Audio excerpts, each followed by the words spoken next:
You are Locked On Braves Postcast, part of Locked On Sports Atlanta, your team every day.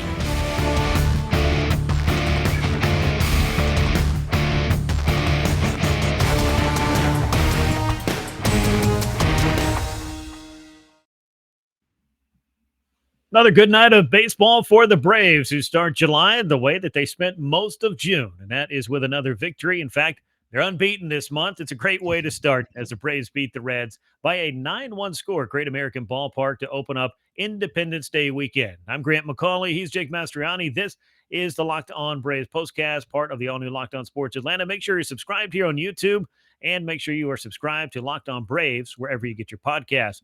Jake, we got a little bit of everything we love to see when it comes to cooking up a recipe for success for the Braves. You had Max Fried on the mound. He was dominating. You had the offense getting the early runs and then getting those add-on runs. And really just nice to see the continuation of the Dansby Swanson story, as he might have been quiet in Philadelphia, but he got things started with a bang in Cincinnati.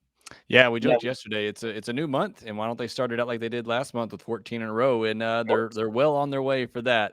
But yeah, I loved what Dansby Swanson obviously did, and everybody talking about the slump that he had, or mini slump in Philadelphia, and here he is breaking it out with 4 hits, and then Max Fried just doing what Max Fried does. And I think both of those guys will be and should be featured in the upcoming All-Star game. Yeah, they certainly should be. The All-Star voting we've seen this week has been very favorable. Ronald Acuna Jr. getting the most votes of anybody. He's going to be starting this game. At least that's the plan. Brian Snitker's going to be managing it, and it sure would be great to see the Atlanta shortstop and tonight's Atlanta starting pitcher on that All-Star squad as well. Let's jump right into things and get you caught up on the line score of game number 78 for the Braves, the opener of a 3-game set at Great American Ballpark against the Reds.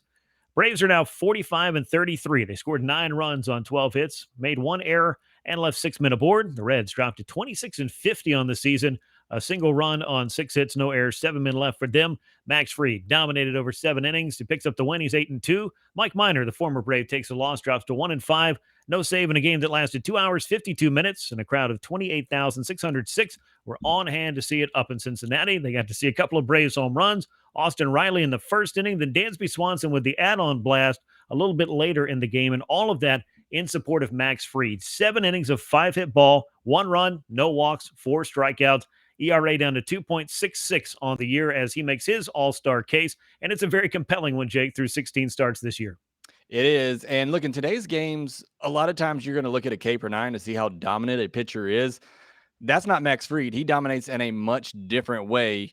And I hope that doesn't hurt him when it comes to NL Cy Young discussion, because what he's doing is just truly dominant. He had an average exit velocity against tonight of 80.4 miles per hour. I can't tell you how incredible that is. He only had 3 hard hit balls against him all night in 7 innings. So this truly was a dominating performance. You can ignore the lack of strikeouts. It really was. I mean, he just had and did it in 94 pitches, very efficient as well. So, I mean, he's been very good. He hasn't lost a game in his last 14 starts, and the Braves have won 12 of those last 14 starts that he's made. So doing exactly what an ace should do. Again, we talked about, I think he should be there in the All-Star game, maybe in consideration to start. And again, I also mentioned it, I think he needs to be up for the NL Cy Young Award as well. Yeah, I couldn't imagine he'd be outside of the top 5 in National League Cy Young voting when it comes down to what we've seen over the first half of the season. Max Fried has been right there, pitching as well or better than just about anybody. And yeah, there may not have been a ton of strikeouts on this night. He'll have some of those nights where he picks it up, but Jake, you brought it up. The consistent weak contact that he generates is a huge part of his success, and he is not afraid to throw strikes. Again, 7 innings, no walks, and that's been something that's been a hallmark of Max Fried's success thus far on the season as well. We'll tell you about what's going on with the Braves offense on this night, because things, they got started early and then they added on a bunch late to pick up a 9-1 win. But before that, I want to tell you about Coffee AM, because coffee never tasted so good. Coffee AM is an Atlanta-based small batch coffee roaster, and you can go to coffeeam.com/lockedon today and take a look at their full menu of coffees and teas and gift sets. That's coffeeam.com/lockedon. Use the coupon code LOCKEDON at checkout to get 15% off your first order. Again, that's coffees, teas, gift sets. Everything's out there for you. Take a look at it. Coffee AM, the best small batch coffee roaster in America. So excited to have them on. I'm a man who loves my coffee. I'm also a man who loves a whole bunch of offense, and the Braves had that on this night. Austin Riley got things started with a 2-run homer early on, but Dansby Swanson, what a night for him. A 3-run homer.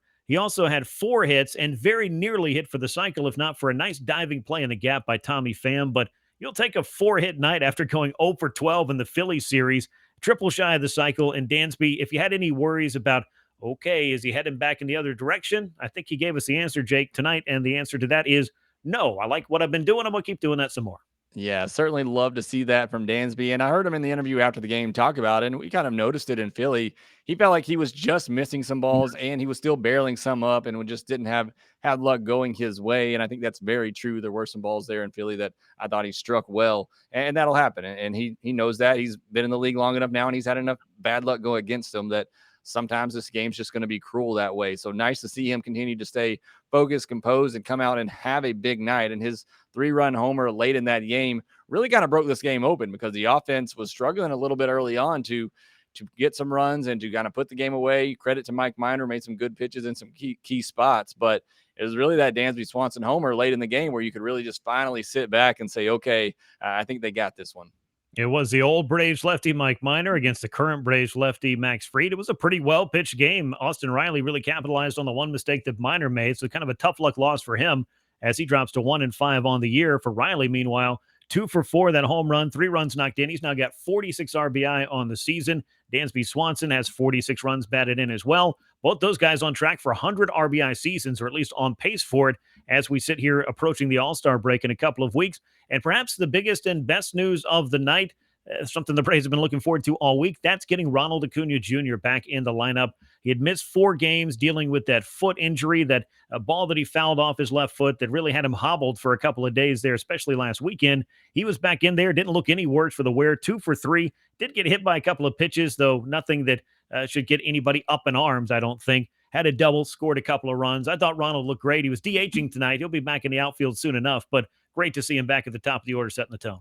Yeah, it was. I mean, look, he's one of the most exciting players in baseball, and now he's joined by maybe the next most exciting player in baseball in Michael Harris. And they had 2 of the bigger at-bats of the night. Michael Harris drawing that walk, and then Acuna following him up with a double before that Dansby home run that I talked about that really broke things open. So, I mean, having those 2 back-to-back in a lineup and Dansby right behind them with the way that they're hitting and that catch that Michael Harris made late in the game in the gap, me and you, I think, both tweeted it at the same time. I didn't see yours till after mine, but that was Andrew Jones-esque right there if I have ever seen it. And that is just really fun to watch. Andrew, one of my favorite players of all time. So if we are getting the second coming of that defensively, I am very much on board. So love watching both of those guys play, and it just really makes that bottom and top of the order just so dynamic for the Atlanta Braves when those 3 guys are in there playing the way they are. It really does. It's the way that they get on base, the way that they're hitting, the way that they're running the bases, having Michael Harris, Ronald Acuna Jr., then Dansby Swanson in any order in at the top of the Braves lineup, and then at the bottom where Harris has been just a really key piece in helping the Braves turn everything over and set the table for the top. You want to give Ronald Acuna Jr. the opportunity to hit with runners on base.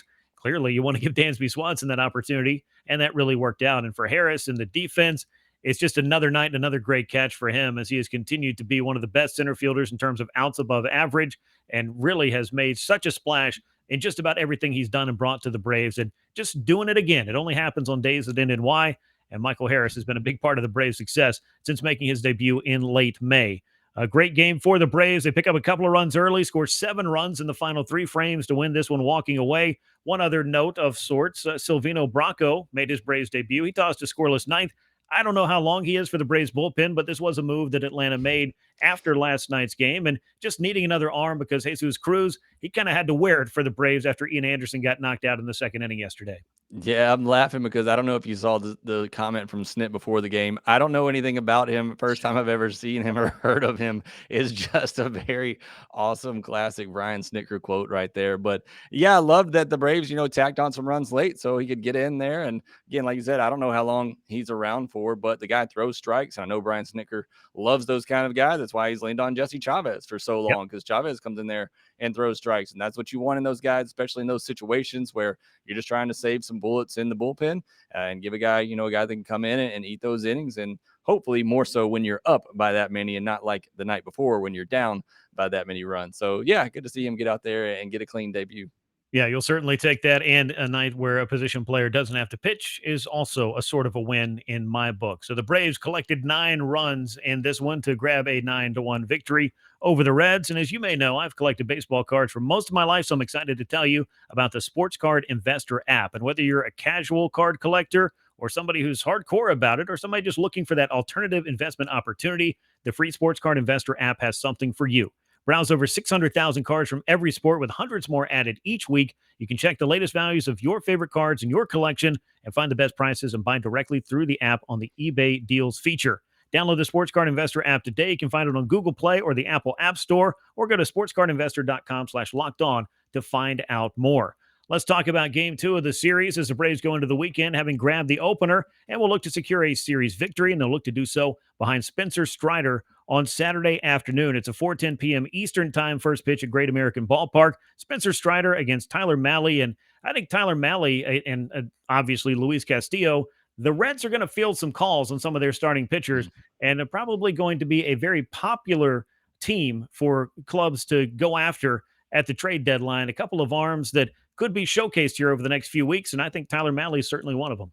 Yeah, I wouldn't mind if they get some calls on that and make a deal before these next 2 games, because I mentioned it on Locked On Braves. These aren't going to be easy games for them with Mahle and Luis Castillo, 2 really good pitchers. Mahle had an ERA under 3 in the month of June, so he's really on a roll right now. Luis Castillo, I think, has some of the best stuff in all of baseball. So these are going to be a couple of hard games for the Braves. That's why it's so important to pick up that first game of the series. But certainly games you hope the Braves will win. And the strategy against the Reds, much like it was against the Phillies, get to that bullpen as quickly as possible and go to work. You saw that's what they did on Friday. So, as good as those guys are, you get them out after 6-7 innings and the game's, still, you still have a chance in the game. I feel good about the Braves' chances, and hopefully they can do that. Really want to see what Spencer Strider can do. I thought his last start, in a big spot against a big team on primetime matchup, I thought that was his best outing of the year so far. So looking forward to seeing how he builds on that. Yeah, not hyperbole to say best start of his young career thus far. He really handcuffed the Dodgers his last time out, had the Braves in line for a victory there. Clearly, things didn't play out the way they wanted it to, but Spencer Strider gives his club a chance to win, and doing so against the Dodgers, I think, was a huge shot in the arm for him. Big shot of confidence. He's 3-2 on the year, has a 3.02 ERA. Tyler Mahle, meanwhile, is 3-6 on the year with an ERA just over 4.5. Those two will lock up at 4:10 p.m. Eastern time at Great American Ballpark as the Braves look to make it 2 in a row and secure another series victory over the Cincinnati Reds. Thanks for joining us here on the Locked On Braves postcast, part of the all-new Locked On Sports Atlanta. Make sure you're subscribed here on YouTube. Make sure you're subscribed to Locked On Braves wherever you get your podcasts. Once again, it was a great night up in Cincinnati for the Braves to take the opener of their 3-game series by a 9-1 score over the Reds. For Jake Mastroianni, I'm Grant McAuley. We look forward to talking to you soon, and we hope you have a safe and enjoyable Independence Day weekend. So until next time, so long, everyone.